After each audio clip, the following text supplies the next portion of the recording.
ሰላም። ስፖርት ስትጫወት በጉልበት ህመም እና በቁርጭምጭሚት ህመም የምትሰቃይ ልጅ ነህ። ይህ አፖፊሲቲስ ሊሆን ይችላል። አፖፊሲቲስ በመሰረቱ ሲያስቀምጥ በሚሆነው ጊዜ የጅማት እንቅስቃሴ ነው።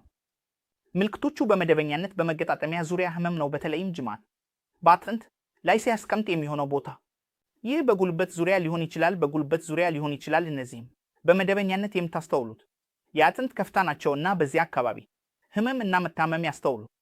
በተጨማሪም እነዚህ በተወላጅ ዕድሜ ውስጥ የተለመዱ ናቸውና በምልክቱ መሰረት እንቀይራለን።